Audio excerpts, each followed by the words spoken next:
វីដេអូនេះនាំបងប្អូនទាំងអស់គ្នាមកមើលពីការធ្វើដំណើររបស់ពួកយើងចេញពីកោះបាត់ថាំនៃប្រទេសឥណ្ឌូនេស៊ីចេញទៅសិង្ហបុរីដើម្បីដើរលេងដើរកម្សាន្តទាំងអស់គ្នាហើយកោះហ្នឹងគឺនៅជិតជាមួយនឹងកោះនៅសិង្ហបុរីអញ្ចឹងយើងធ្វើដំណើរលើកនេះគឺយើងត្រូវតែជិះកប៉ាល់ឆ្លងទឹកទៅកោះនៅសិង្ហបុរីអញ្ចឹងហើយយើងរៀបចំចេញហើយគឺយើងចេញពីក្រុមហ៊ុនទៅនៅលើកោះនេះក៏គេមានជាយន្តហោះដែរប៉ុន្តែយន្តហោះដូចជាទូចដែរតែយន្តហោះដូចចេញពីនឹងទៅណាទេអត់ច្បាស់ប៉ុន្តែជាទូទៅភាគច្រើនគឺកោះនឹងនៅជិតសិង្ហបុរីភាគច្រើនគឺគេធ្វើដំណើរតាមកប៉ាល់មកបងប្អូនហើយឥឡូវនេះយើងធ្វើដំណើរចេញពីក្រុមហ៊ុនមកដល់កន្លែងផែគេគឺមាន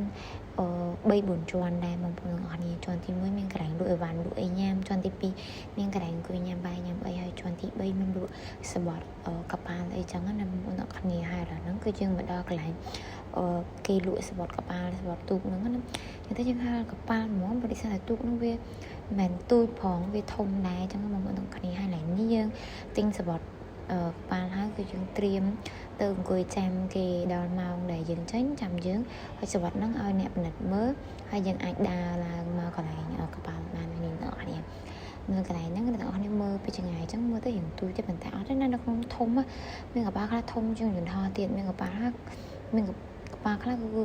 មានទំហំប៉ុនយន្តហោះក៏មានតូចធំដែរអញ្ចឹងកប៉ាល់ក៏មានតូចធំដែរហើយមកដល់កន្លែងនេះគឺខ្ញុំបានថតបានត្រីមាត់ស្រួចមិនដឹងត្រីនឹងត្រីអីត្រីនេះនៅក្នុងសមុទ្រអញ្ចឹងឥឡូវហ្នឹងយើងធ្វើដំណើរចេញមកហើយយើង check in អីហើយអស់យើងឲ្យសពតខាងអ្នកពិនិត្យកប៉ាល់អីហើយអស់យើងឡើងមកលើទូកនឹងមកហើយយើងត្រៀមចាំកប៉ាល់ចេញដំណើរអញ្ចឹងដល់ពេលដែលយើងឡើងមកលើហ្នឹងជាទូទៅនៅលើហ្នឹងគឺយើងអង្គុយចាំត្រឹមតែ5នាទី10នាទីគឺកប៉ាល់ចេញដំណើរហើយពួកគេចាំឲ្យភ្ញៀវគេចូលមកអស់អញ្ចឹងហើយក្នុងកប៉ាល់មួយហ្នឹងអាចដាក់ចំនួនមនុស្សបាន100នាក់ជាងទៅ200នាក់មិនតិចទេបងប្អូនទាំងគ្នាទៅដូចចំនួនវាធំដូចជានៅក្នុងយន្តហោះដែរទេហើយឥឡូវនេះគឺយើងមកដល់កន្លែងហើយមកដល់កន្លែងកប៉ាល់ហ្នឹងគឺយើង take out អីចេញហើយអស់ហើយគឺយើងមកហៅអីញ៉ាំបងប្អូនទាំងគ្នា